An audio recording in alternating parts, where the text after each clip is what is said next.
All right, and welcome into episode number 55 of Play by Play. I am your host, Andy Horton, along with my co-host, Jared Bergstrom.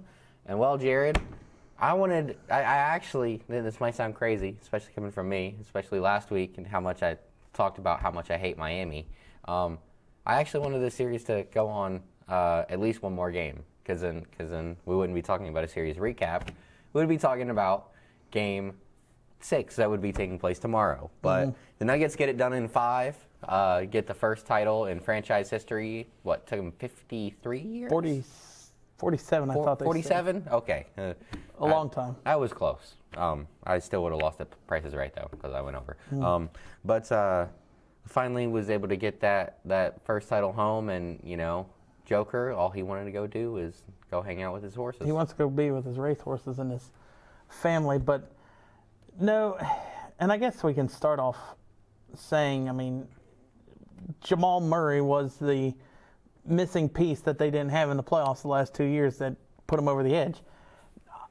I'm not going to say that Denver maybe would have won one of the last 2 years if he was healthy, but, I mean, it's almost the same team this year that they had the previous two, so who knows? Maybe they would have got it done if Murray could have stayed healthy, but I think it's definitely going to be interesting to see how teams out in the West try to stack themselves, because, I mean, you saw the Lakers couldn't do anything, and they had AD, and he's probably one of the better ones that could go up against Jokic in the paint, and they swept him, so. Yeah, talking about a missing piece, yeah, it's always great to have Jamal Murray back playing up to form, doing the things that we know that Jamal Murray can do. Had a great series. You know, not like absolutely spectacular. Was really good. Game 1 had 26 on 50% shooting. Game 2, it kind of dropped down to 18 in their only loss. And then you go back to Game 3, 34. Really kind of put the knife through the Heat's heart in that one. And then, you know, in Games 4 and Games 5, I don't think neither him or Jokic played, you know, absolutely outstanding. They didn't play well, but I mean, but they did enough. Did enough to be able to get it home to Game 5, and then after Game 5, or you know, able to win that Game 5 in a game that I really felt like the Heat were going to win that thing. I did too. There was stretches where they went into their zone and things started going well for them. And then also early in the first half, they were able to get Jokic in foul trouble. They were able to get Murray in foul trouble. They were able to get Gordon and Porter. Yeah, their top 4 players all had 2 fouls. 2 fouls at half. And I think Aaron Gordon might have had 3. I think he had 3. Yeah, I think he picked up his 3rd one. So super surprising that with all of that Miami wasn't able to pull off a win. But you know who was also like a real big important piece, missing piece that hasn't been there over the last couple of years? Bruce Brown. I was going to say Brown. I think he averaged, I think it was just under 10. I think there was like 2 games he had like 9 in the playoffs, but definitely a big factor coming off the bench, and who knows, maybe if he started, how much more points he could have.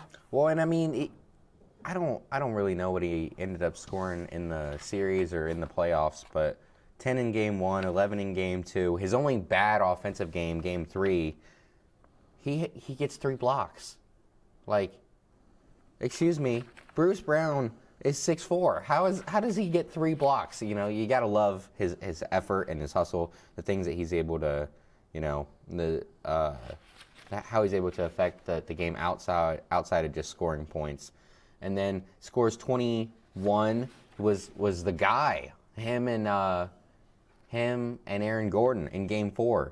They were the guys that were the reason why Denver were able to win Game 4. Everyone knows that Gordon had 27 in Game 4. Well, Bruce Brown also had 21 off the bench on 8 of 11 shooting.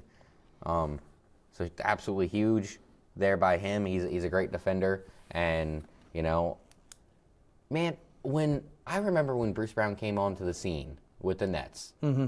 And he was just a nobody, and like he just played really, really hard.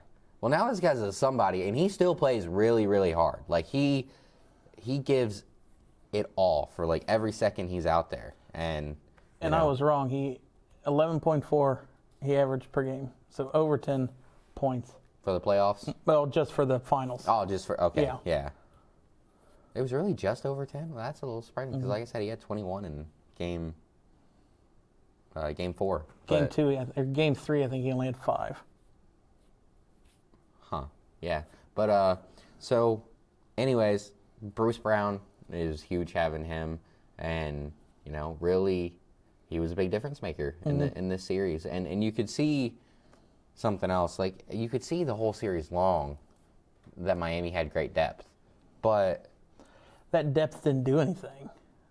I mean, no, I feel like the depth did, but Jimmy was not Jimmy. Or I said I've been saying this. It was over the regular last couple season weeks. Jimmy, not playoff Jimmy. I love Skip's nicknames for him. He's either playoff Jimmy or he's way off Jimmy. And more of this series, he was way off Jimmy and less of playoff Jimmy. And then also, specifically in Game 5, what happened to Bam? He was going insane in the first half. And then in the second, I'm not sure if he scored. I mean, he ended up with only having 20 points, and I swear they were the loudest 20 points I think he ever. And then he had 14 in the first quarter. Yeah, it was either 14 or 16.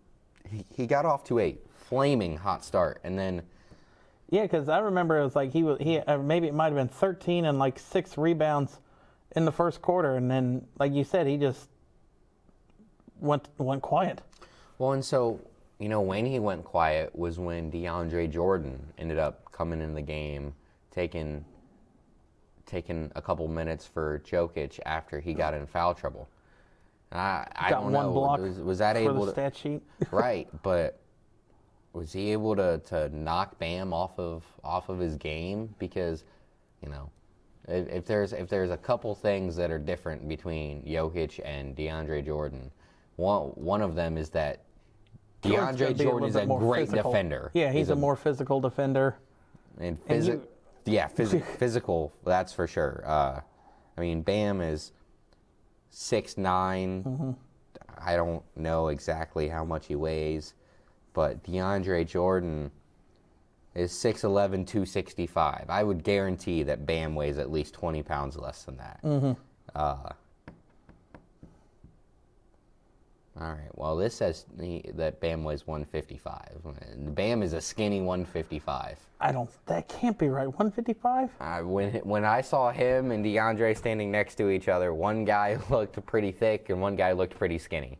So I don't know, man. But yeah, so Bam, he actually played well like the whole series, but you just weren't getting quite enough. I mean, he actually did score 20 points in every game in the series. Mm-hmm. And coming in to the series, Miami was really good when Bam was able to put 20 points on the board. Like, they were close to undefeated. And just in this series, I mean, he just wasn't able to do enough to slow down Jokic, because that's normally what happens with this Heat team. Like, if Bam is able to get things going offensively, then he plays a lot better defensively. And, and Jokic, what can you do against Jokic? He put up 20, I think 25 or more each game in the in the finals. So it's like, yeah, he didn't really stop him. I mean, he had 23 in Game 4. Okay, but still, and then he had a double or a triple double in games 1, 3, and 4, and 5. Oh no, my bad. I misread. But he had, rebounds, 10 or more rebounds in every game, and at least 4 assists. He actually only had 2 triple doubles in the series. It's a little surprising. 1, 3, and 4. Yeah, it's 3. Murray had 2. Murray had 2 as well. 1, 3, and 4. He only had 4 assists Game 4. That was Game 5. 2 and 5. He only had 4 assists. All the 3 games that he didn't have 10 assists, he had 4 assists. I'm looking at the NBA app right now. So yeah, a little surprising that he only had 3 triple doubles, but. And Murray had 10 assists or more in every game except for Game 5. So you got 2 people that can pass the ball out like that and assist the ball. And Well, okay, and so something that I and others had been asking for a little while was, when was this Miami team going to turn back into pumpkins? Because, like, they were the worst three-point shooting team in the league in the regular season. lowest scoring, too. And then I never checked the numbers, but they might have been the best three-point shooting team in the playoffs up until the start of the series. And then now you can kind of look at it, and their three-point numbers took a huge dip in this series. It took a nosedive. It jumped off the deep end and hit the bottom like a rock in a pool. Mm-hmm. Yeah. Shooting only 34% this series, where Denver, they shot a lot better from 3, and to be honest, I didn't know it was quite that high. Especially when after when in Game 5, like, they couldn't hit the broadside of a barn. They were Denver from behind the arc? Yeah, they were wait a minute. 5 of 28. 5 of 28, yeah. I mean, it's tough. It's tough to win, like, a playoff game in today's game, like, with only making 5 threes. When you're not able to knock them down, yeah. Well, Miami in the series, Game 1 was 13 of 39. Game 2 was 17 of 35. Game 3, 9 of 35. Game 4, 11 of 35. And Game 5, 8 of 25. So it's like Miami just kept jacking up the threes. And a large part of that you had, and it was the three-point shooters that they had in the Boston series, and then in the Milwaukee series, Martin and Strus. I don't know if Vincent really shot the three that much. Mm-hmm. But Martin and Strus were the ones, at least in the Boston series, that were shooting a lot more. And it's like they were horrendous this series. I think what you say before we came on is like Martin was 43% in Boston. No. It was so much higher. Caleb Martin shot 49% against Boston. 49, he shot 33% against Denver. I'm not quite sure how many attempts it was against Boston, but against Denver he was 5 of 13 from the three-point line. And then Gabe Vincent against Boston, he had a game where he knocked down 6 threes. He was lighting it up against the Celtics. They weren't playing nearly good enough defense on him. But then in this series, he goes off the first 2 games, but the last 3 games he combined for only 15 points. First 3 games he shot 10 of 22 from 3, and the last 3 games, the first 2 games he shot 9 of 16. The last 3 games he shot 1 for 14 from 3. Talking about Gabe Vincent. So that's 56% shooting to barely 6% shooting. So when you're going to drop off 50 percentage points right there, I don't know how you're going to keep winning games. And, I guess the answer is Miami turned back into pumpkins after Game 2. Well, like we had in the last week's episode, Caleb Martin, the first 2 games was 1 of 10, or 2 of 10 and 6 points, and completely missing. It's like we talked about in the Boston series, he worked himself up to have a big contract coming in the offseason. Now it's like you went from starter to second off the bench the last 4 games. Well, and let's not forget that Caleb Martin actually is not a free agent this offseason. So. Oh, okay. So he actually wasn't having any money coming to him this year. But how he was playing, he was getting it next year. Well, then he ain't getting it next year. We'll see if he has another hot playoff run. So we kind of talked about Denver, and at the beginning it's like, well, Denver had pieces together, but they didn't have a bunch of big names. Like you see teams go out and try to get a big 3 or and all that. So it's like, what free agency moves do you think Denver can make? They could very well I saw on one of the things that I was looking at that I printed off for us, it's like Jeff Green might go elsewhere. I think I might have saw one for Bruce Brown on one of the teams needed. But it's like, where would they need help? Because, I mean, you've got at least a strong starting five with, you got Gordon, Porter, Jokic, Murray, and KCP. All right. Well, I don't know if they win the finals this year if they don't have a guy like Bruce Brown, who was really great, specifically in the finals off the bench for them. And, they need to try and hang on to Jeff Green. They're going to, or at least, try and find a way to replace those guys. But they could also go and find a rim protector. Go and get a guy like Bismack Biyombo, maybe. He's going to be inexpensive, but can come in, play really good defense. In the minutes that Jokic isn't there. And, obviously he doesn't bring nearly the pop offensively that Jokic does. But, if you're going to have Christian Brown, come off the bench and be your 4, a guy who was going at Jimmy Buckets in the finals. Specifically, it was game 4. I think it was game 4 when he kind of went off. And, I mean, in transition, just hit Jimmy Butler going, full speed, and was able to put up that nice little floater over top of him. Or maybe they don't have to add anything. And maybe they can let Jeff Green walk because Christian Brown showed so much potential. Yeah. And who knows what they're going to do in the draft. So we'll see what happens there. But yeah, if they're gonna find a way to make themselves better, it'd be by adding a backup center, because they obviously didn't want to play DeAndre Jordan. That's why he only played 3 minutes the whole series. So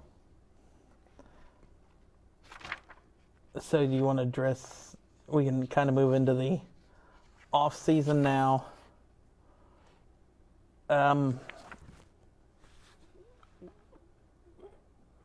You want to start with Chris Paul, or you want to go somewhere else? So Chris Paul, I guess, is on the radar. I printed this off this morning from Bleacher Report. Okay.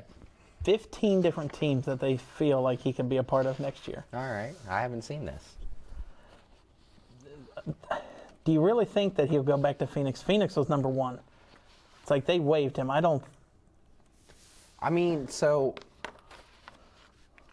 I can see it, but it would have to be at a reduced role for Phoenix's sake, because... You say role or money-wise? Yes, both. Okay. Because Phoenix, they're going to have to go and get a starting point guard. And he's just, Chris Paul, he just cannot be around enough. He's not been healthy enough to... I mean, and when you look at his numbers over the years, I think he's down to 14 points a game, and he's still averaging 8 assists, but those minutes gonna keep coming down, and he still says he's got 3 or 4 more years to play. I don't know about that. I hope so for his sake, but I mean, but if he can do 14 and 8 for 4 more years, why not? The health is just going to be the question, and I don't think the health and the money is going to be the question, because I don't know if they can afford him and then go and get a point guard, another guard. So I don't think that the money is there for it. Maybe I'm wrong, but like you said, maybe veteran players, maybe they know they can be a part of a team that could potentially win a championship, might take a step back and take less money. Because here, that article I sent you last night about one thing each team needs to work on, Phoenix Suns has point guard, and they have a potential target for them as Kyrie. Yeah. I don't want that. I'm a Phoenix fan, and I don't want Kyrie. I think it would be hilarious if he followed KD. Because that's what he's done his whole career. Well, the last couple spots. Never mind. Actually, the last couple stops. Yeah, I think it would be utterly hilarious if he ended up going. Because it didn't work in Brooklyn. No, didn't work at Brooklyn at all. And I think that's why KD wanted out. I don't think KD wants to play with Kyrie. I think he wanted to, and then he got there and he was like, man, this is not working. And then all the drama, and he was just like, nah, man, I'm good. He's like, I just want to hoop. So I really don't think that he would end up going to Phoenix.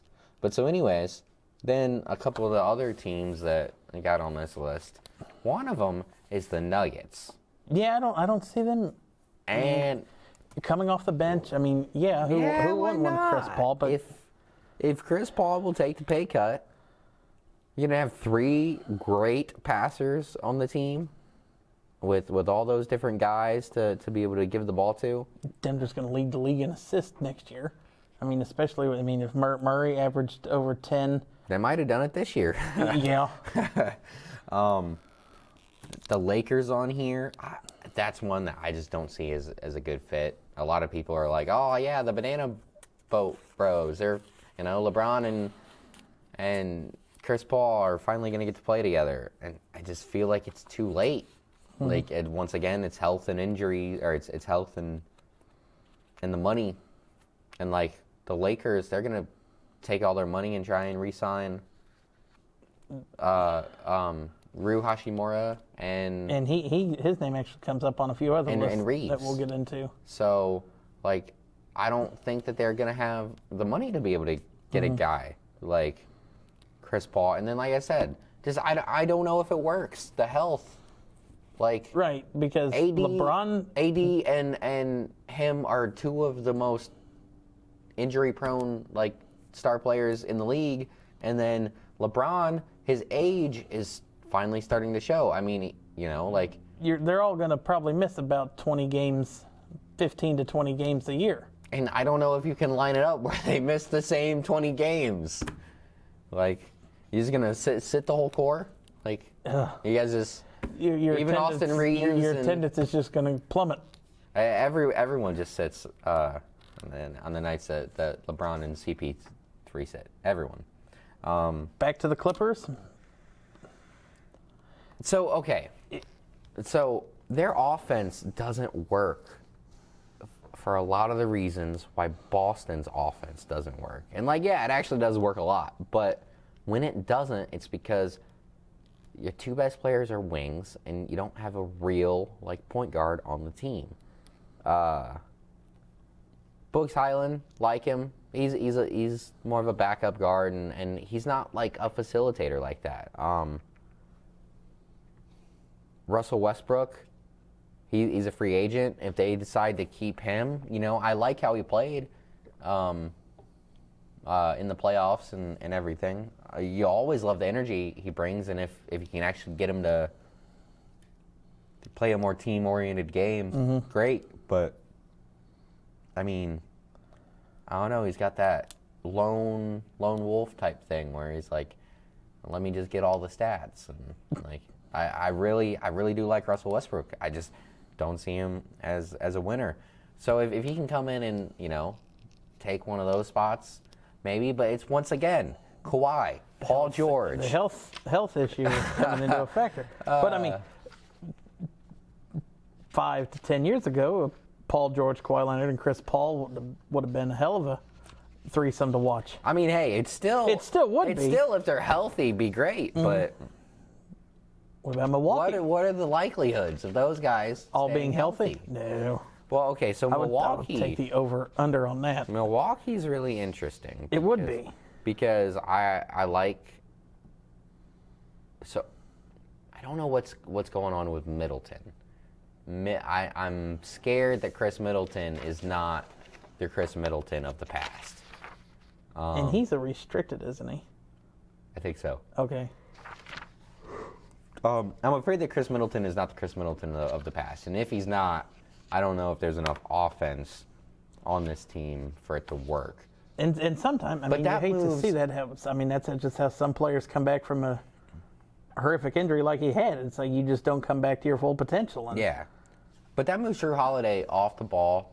Jrue Holiday, he's not really a pass-first point guard. He's a great defender. He can get his own bucket. and he can pass, but I feel like the offense that things could go a little smoother if you had Chris Paul. Mm-hmm. And could you imagine the pick and roll, Chris Paul and Giannis? I mean, like, that would be a lot of fun to watch. Absolutely deadly.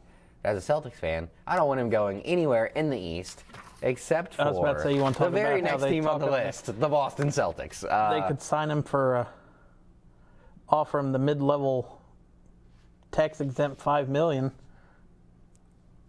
And yeah. like we talked about, I mean, a veteran player who knows he can't play a full season because he's aged and injury-prone, and maybe takes a back seat, becomes the second, third off the bench, and not necessarily puts up his 14 and 8, but if he could do a 5 and 5, 5 and 8, or whatever.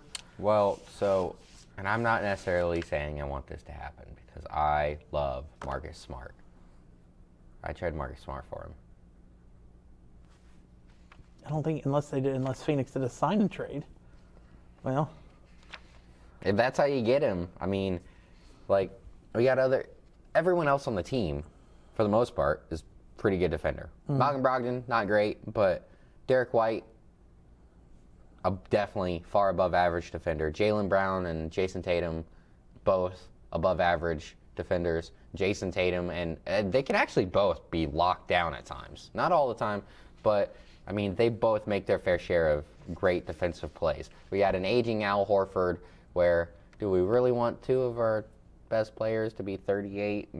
How old is Chris Paul? Is he also 38?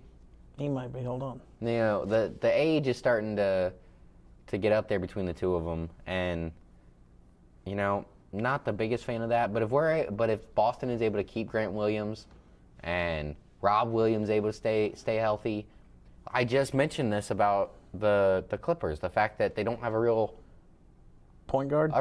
Like, Marcus Smart is. I love Marcus Smart. Absolutely no shade coming at Marcus Smart from me at all. But he's a defensive-minded guard. Like, so, he's not a pass-first type guy. And, when in the regular season, he leads the Celtics in assists. In the postseason, Jason Tatum leads the Celtics in assists. So that kind of means that we don't trust Marcus Smart with the ball in his hands all the time. And I kind of get that. Like, I love Marcus. He does make some questionable decisions sometimes. So adding a guy like him, that could change some things. Actually get us into our offense, make it so that, Jason Tatum and Jaylen Brown, they can, instead of starting the offense, they can be on the block waiting for the ball. They don't have to bring the ball up. They can come down and get set and just really run plays for them rather than have them run the plays. And I think that could do a lot. Now, I'd also make that trade for Fred VanVleet. I don't know what all we'd have to give up. Maybe a little more than Marcus Smart. We'll talk about him next. Yeah, we'll get there. Now, see, we don't have to talk about every team on Chris Paul's list because it's like I don't want him to go to Miami, so it's like I don't want him to go to Miami for his sake because he's not going to get anything out of it. Well, first of all, I don't know if it would make him any better because Gabe Vincent plays like really good defense, and he is a pretty good passer, and he can score the ball. So it's like, well, him and Strus are unrestricted free agents. I feel like I think they're going to end up paying Vincent. They have to. You got to keep somebody there. I think they're going to end up paying him. I think they're going to let Max Strus walk. The Kings, that'd be really interesting because with Fox and Sabonis and. Oh, and they also have Malik Monk. I'm assuming they're going to try and re-sign him. That just and Barnes. That's a fun starting 4 or 5, and you throw CP3 in there. I mean, that could be really interesting. Pelicans, he could go home. If Zion could stay healthy, maybe. Zion, Brandon Ingram, CJ McCollum. If Zion could stay healthy, I could definitely see him maybe going there, but he can't stay healthy.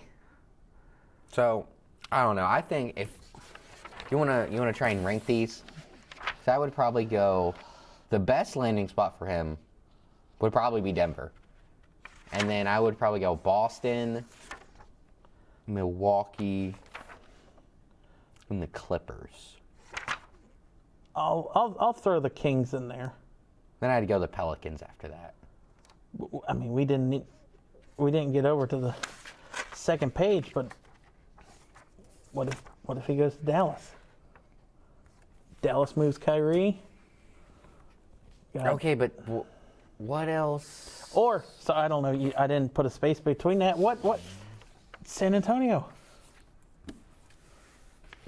I mean, you're going to take a great Boston's player. got a lot of young. Excuse me, I said Boston. But San Antonio's got a lot of young guys that could definitely be interesting. You know, they got. We're just going to say they got Victor Wembanyama too. Well, they got Wembanyama. They got Devin Vassell, and then Keldon Johnson, who I'm a huge fan of. And I mean, who would not want to learn the game from Chris Paul? I mean, Wembanyama is going to be probably a solid. I would say probably at least a double-double, maybe close to a triple-double average. Mm-hmm. Oh yeah. So why not learn from one of the better passers in the league? Well, and so that'd be really interesting. That'd be a lot of fun to watch. And it's Pop. I'm sure Pop can talk him into it. Well, and then so here's the thing: the Spurs do have plenty of money. Plenty of money. So why don't they go and get Chris Paul and Fred VanVleet? Holy cow, Jared! You're trying to do a whole rebuild in one off season, right? And as a Spurs fan, I'm here for it. That would be a lot of fun. You got Wembanyama, VanVleet, 13 assists a game between the two of them, if not more. Well, I'm taking averages. Okay. I'm taking averages. About 13, I guess closer to 14 assists a game, maybe 15 between the two of them. Get tons of ball movement. VanVleet is 28 in his prime. So I guess we're going to switch over to Fred VanVleet now. I'm sold on San Antonio. Yeah, I would love it if the Spurs were able to get Fred VanVleet. He's a veteran. He's a young veteran, right? I mean, he's played in a lot of big games in his career, went to the finals just once, right? Yeah. Yeah, just once, but was really good in that run. I thought he was the second best player, or I guess third after Pascal Siakam. Third best player on that championship team. He gives you about 21, 22 a game. Man, you might have just talked me into wanting one for both of them to go to the Spurs, but are they going to mark it down both of them? 14th of. That'd be crazy getting both. Well, because Keldon Johnson and Vassell, they can kind of. One of them can play the 3, but one of them can't play the 4. Right? So, are you going to bring either of those guys off the bench? I don't really know, because Vassell scored, I think, 18 a game last year, really starting to come into his own. And okay, so Keldon Johnson, you can't sit him down. He's the best player currently on the team. So who is there? Who is the San Antonio's 4? Or who's their 5? I think technically this year the 4 was, or excuse me, the 5 was Jakob Poeltl, I think. And then the 5 was it Jeremy? I'm not sure how you say the guy's name. How you say his last name, if it's the guy I'm thinking of.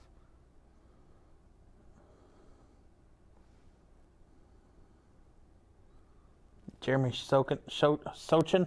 Yes, that guy. Yeah, and he looks like he's going to be a lot of fun, man. Like, when you watch his tape and watch him play, he kind of looks like a young Dennis Rodman, like with his hairstyle and everything. Let's put him in a wedding dress and see. And, man, I'm kind of for it. Like,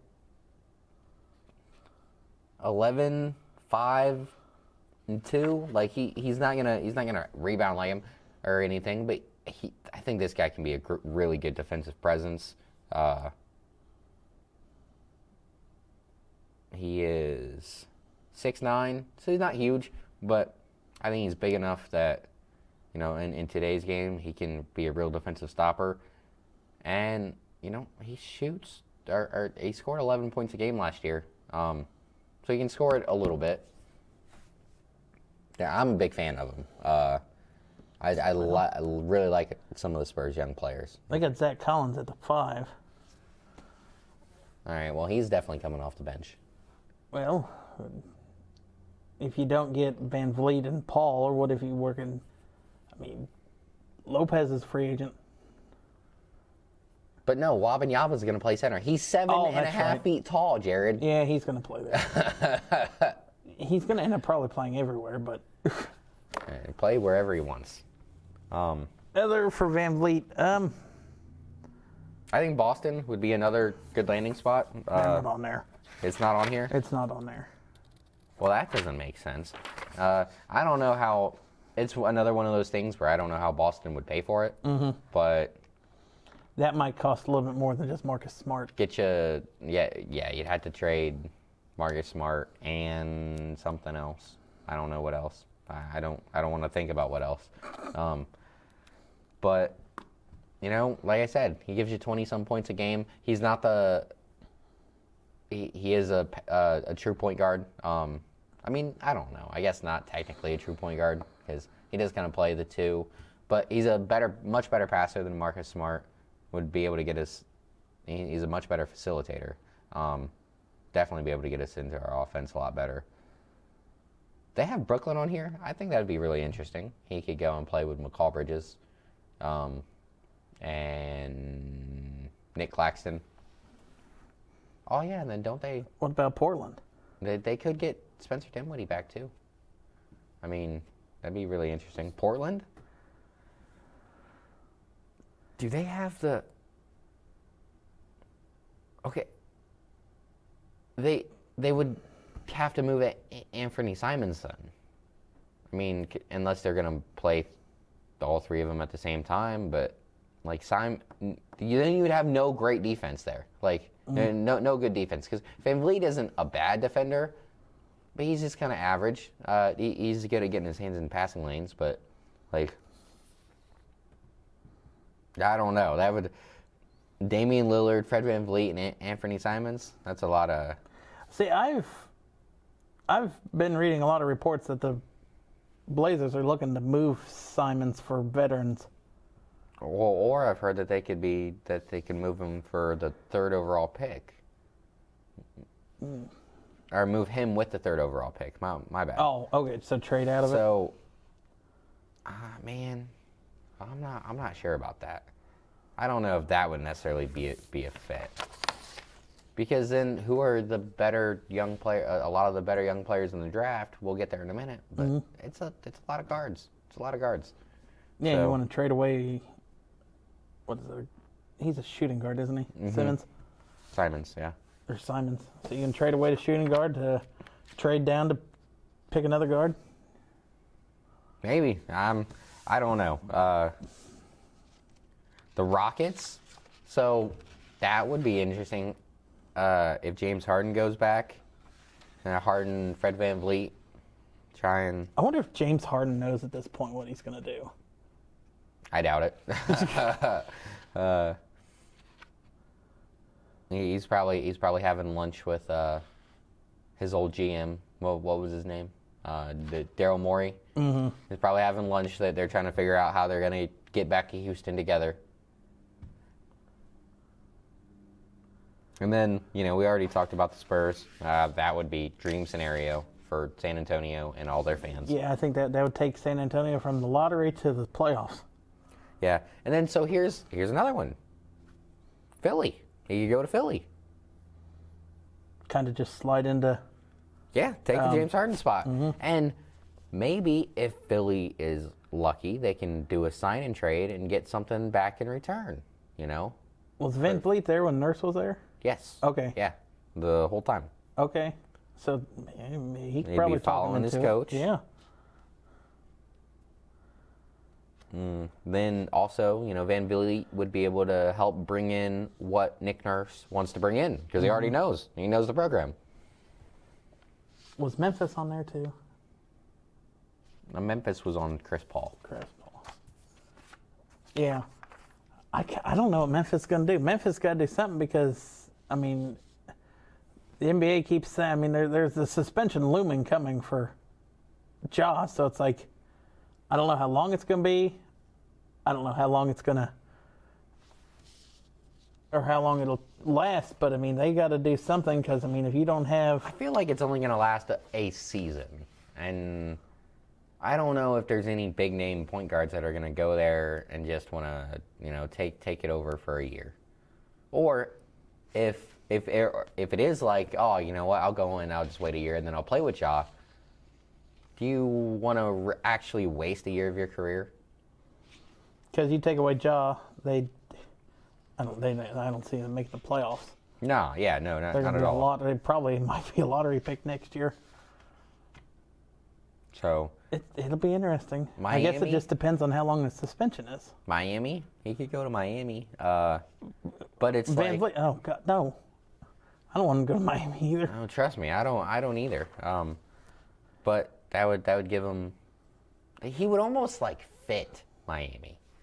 I mean, he was a second-round pick, and he's turned himself into a starting guard. I mean, he almost went undrafted. Mm-hmm. So, he would fit perfectly there. I don't know. So where would that? So that would put. Well, but you know what? I said I don't think that they're going to re-sign Strus. Yeah. Have him and Gabe Vincent. I mean, that's a nice little scoring punch. Oh, yeah, no, he would fit perfectly. He actually did go undrafted. I thought he was one of the last picks. But yeah, Fred VanVleet was undrafted. So who knows, man? I don't know. So now moving over to the draft. And we might do a special show just about that before next Thursday's draft. So, I mean, we all know what the Spurs are going to do at 1, but it's every other mock draft I've looked at, it seems like 2 and 3 are interchangeable with Brandon Miller and Scott Henderson. Scoot Henderson. Oops. Yeah, so obviously Spurs are going Victor at 1. And then the current one that we're looking at, where did this come from, Jerry? Bleacher Report? Okay. So the latest mock draft from Bleacher Report has Scoot Henderson, has Brandon Miller going 2. And Scoot 3 to Portland. I got Brandon Miller mixed up with another player somehow when I was watching Alabama this past season. Because I thought he was a guard or something. And then I started about 2 weeks ago, I was talking to one of my buddies and I started watching the tape and he told me he was 6'9", and I was like, wait a minute, what? Mm-hmm. I get him confused with one of his teammates, and yes, I did.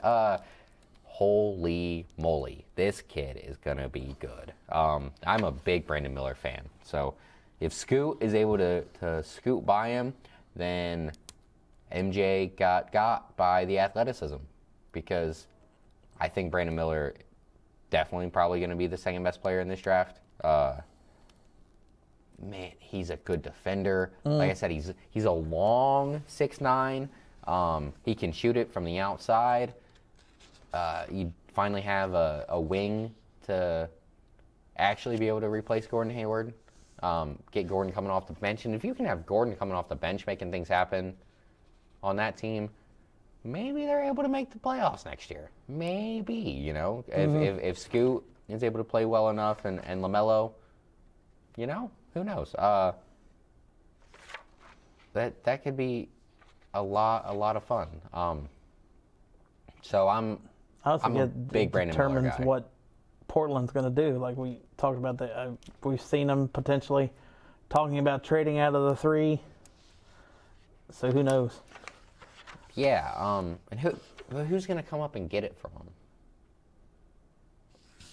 Like who likes Scoot Henderson that much? And I'm not saying that people don't, because like he's top 3 projected pick for a reason. But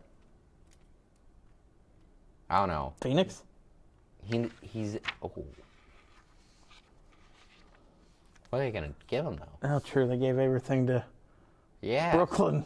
Yeah, like they can't give him picks. They can't give him. Oh, never mind. Any players? They don't have players to give him. I'm not sure. So actually, I like the 4th pick in this draft more than I like the 3 pick. They have Cam Whitmore going to the Rockets. What he did at Villanova? Man, so when I was watching this tape and talking to one of my friends who it's my buddy Caleb. We watch a lot of, like when we are talking about draft stuff, he's the number one guy that I go to, because we're both obsessed with the draft in both football and basketball. And man, he seems like an offensive Draymond. Like he can play great defense, but he also has the ability to actually score the ball. And I'm not saying, it'd be a 20-point-a-game type guy. But I see like 13 to 18. I don't think he'll give you 18 every night, but he can get, I bet he can average 16 a game in this league. He probably could give you 18. And if you go 16, 7, and 7 or something like that, I mean, he's got the ability, he's got all the tools in my mind to be able to do just about whatever he wants. I mean, he's really good. He's really good. Then you got the Thompson twins. The next, at 5 and 6. Like I said before we started, they've played so well together overseas, or over time. I don't know why I called them the TBT team too. But it's like, how well are they going to play away from each other is going to be the big question. Well, and so I really think that the Amin Thompson pick to Orlando, I think that would be really good, because he's a 6'7", tall, long point guard. He's a really good passer. They got a lot of guys, a lot of young dudes on that Orlando team that they just need some seasoning, and they need like someone who knows how to get them the basketball in their spots. Mon Thompson, he's shown so far that he can really do that. I really liked the tape that I've seen so far, and he's not the best shooter, but like I said, they got a lot of guys down there on that team. They got Mortiz Wagner, they got Pablo Balancaro. Hold on, I'll pull it up. They got a couple different. I mean, they've drafted so many good dudes over the last couple years, and they're all starting to come together.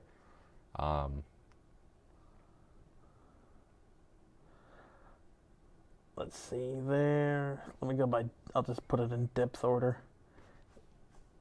You've got Markelle Fultz, Gary Harris, Franz Wagner, Pablo, and Wendell Carter as their starting 5 from majority this year. Then you add in Mo Wagner, Jalen Suggs, Cole Anthony. Yeah. So Jalen Suggs and Cole Anthony, those are a couple of the guys that I was thinking about that I couldn't come up with their names. Good Lord, Bull's on the team. He's he's the 4th off the in depth for the power forward or center, so he must not be playing. They have him listed as a power forward. Power forward and center, yeah. How can you list a guy that tall at power forward? I don't know. Okay, but yeah, I think Amon Thompson be really really good there. Then with the Indiana pick at number 7, Jarris Walker.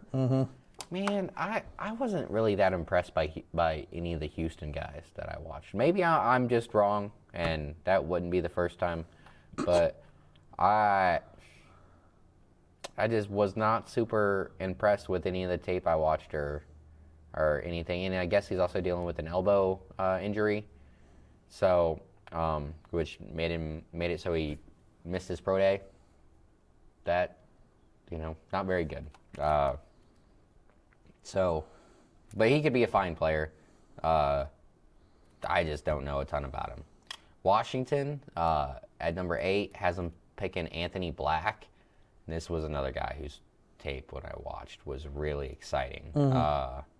You pull up his physicals real quick, because I forget. But if I'm remembering correctly, he's like 6'7". So he's a long, lengthy point guard. 6'7", 198. Yeah. He averaged just under 13 a game at Arkansas, just over 4 assists a game. And in the league, it wouldn't surprise me if he averaged closer to 8.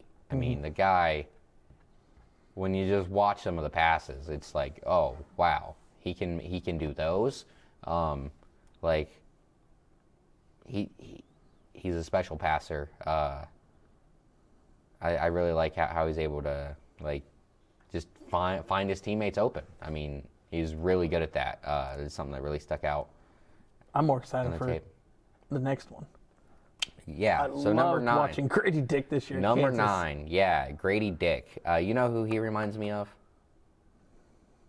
So I'd say don't make me guess, because there's a couple that I could probably. Freaking Reggie Miller. Like, the guy he is a jump shooter, like a pure jump shooter. He can score it, but from anywhere though. Like, when you actually watch his full tape, it's like, oh, you just think he's going to be spotting up, and then it's like, oh, wait a minute, this guy's got a handle. He can pass the ball. He's athletic. He can dunk the ball. Grady Dick is a lot of fun to watch, and 6'8", 205, so he'd be another probably, I was going to say small forward, but they got him at the shooting guard, small forward and combo. the thing is, he can actually play some defense. Like, it's not like he's a bad defender. Like, no, he's a plus defender. And he's going to need to put on some weight. And then, if he can put on some weight, I think it'll be really switchable, like, on the defensive end. Could make him invaluable. And then at 10 year, you got Dallas taking Lively. Derek Lively, yeah, I think that'd be a great pick for Dallas, because for at least the last 2 seasons, probably since Luke has been in the league, Dallas has had like the worst defense in the league. Just could not defend anything. I was about to say, especially giving up the most points to the 5, I think. And Derek Lively blocked 2.5 shots a game last year. Let me pull it up. And so I know that he blocked like 3 against Xavier when Xavier came and played. And Xavier had 2 really good big men in Zach Nungy and Jack Nungy and Zach Fremantle. Combining them both, Andy? Yeah. But had 2 really good big men and played great against both of them. Are either of them NBA big men? Not Jack, but I think Zach Fremantle's got a chance in getting drafted this year. So really like that. Orlando. Do you know how you say this kid's name, Jared? Average 2.4 blocks a game. No. Belial Coulibaly. All right. I don't know. He's from Metropolitans. Yeah, he's another guy who played with. He was with Scoot, wasn't he? No, not Scoot. With Wabanyama. Yeah. He's interesting. He's really raw, but he's played really well in the LNB Pro A playoffs. What does that stand for, Andy? Jared, I have no clue. Don't put me on the spot like that. So, yeah. Like, I watched his tape right before we came in here, and he can pass a little bit. He's got a little bit of a jump shot. He's really good at going to the rim. He's one of those guys that loves a 0 step and stuff like that. He attacks the rim hard. He's got the ability to finish strong, and then he can also, lay it up softly. So he could be a lot of fun. I think he could be a really good passer at the next level, maybe. So yeah, he's a lot of fun to watch, but he's more of a maybe. France. He's from France. The French league. Oh, yeah, no. I knew that. Oh, Yeah. Well, I asked what you knew it stood for. And No, I don't know. I don't know what the it doesn't have what LNB Pro A playoff stands for. I have no clue what that means. It didn't have anything in there on their page, so I guess we'll never know. But yeah, no, I knew he was from France because I know that's where Victor plays. Then Taylor Hendricks at 12 to OKC. They got him listed as a 3-and-D big man who he could play next to Holmgren. I will have a lot more research on him done next week, so I'm not quite sure on him, but we will see what happens. Nick Smith. You had height with Holmgren. That's going to be a bad 4-5. I know. But at 14, we got the Pelicans taking Nick Smith from Arkansas. There's not a ton of tape on him from this past year because he got hurt. You just skip over Cason Wallace? He's another guy that I'm not too big on. And I got to do more research on him. And then I guess we'll just do the top 15. And then, so I guess that leaves us with Keontae George.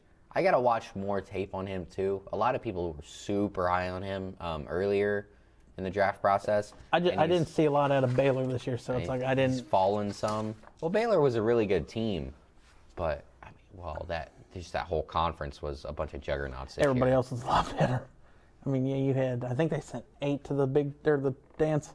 Yeah, and Baylor was one of them. So. Early exit. And then, like the Hood Schifino pick, they got Jalen Hood-Schifino going to the Jazz at 16. What do you mean? Oh, the Jazz. If they take remember, they got tons of picks. Grady Dick and Hood-Schifino. That might sure up their front court. Yeah, their guard spots. Derek Whitehead, 22 to the Nets. I'm just kind of trying to get through this and jump around a little bit. Jet Howard from Michigan. I don't think Jet did enough his freshman year to be. Yeah, I would agree. Let's see. Skipping through. They got the Hornets picking Colby Jones from Xavier at number 27. I hope not. I really hope. Unless they take Brandon Miller, because I think the two of them would be great together. Because Brandon Miller, super athletic. Colby Jones, athletic, not quite as athletic. He can shoot it a little bit, but he's a playmaker. He's a good defender. Colby Jones, one of those guys who I feel like could be a really important piece on a championship team here in the next couple of years. Like another one of those, almost like Whitehead. I don't think I said Whitehead. Whitmore. I don't think he'll have the defensive presence as Draymond or anything, but he can do a little bit of everything. Kind of a 15 and 5 and 5 type guy. I'm thinking. Be nice. Jamie Jaquez, is that how you say it? Right. Jamie Jaquez from UCLA. That will be a good pick for them.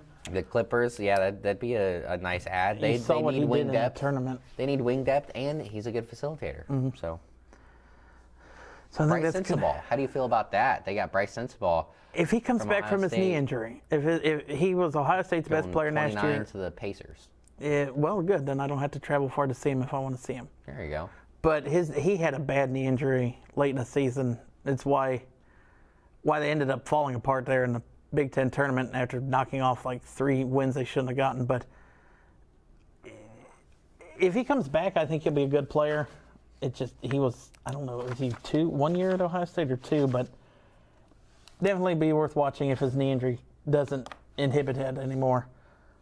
But I think that's going to do it for this week. I guess be on the lookout if we decide to do a mock draft show. Probably. I'll try and get one together before next week. So, but yeah, don't forget to like us on all the social media pages. YouTube as well. Yep, on YouTube. Share the links for us. That'd be great. And we'll see you guys next week. we'll see you guys.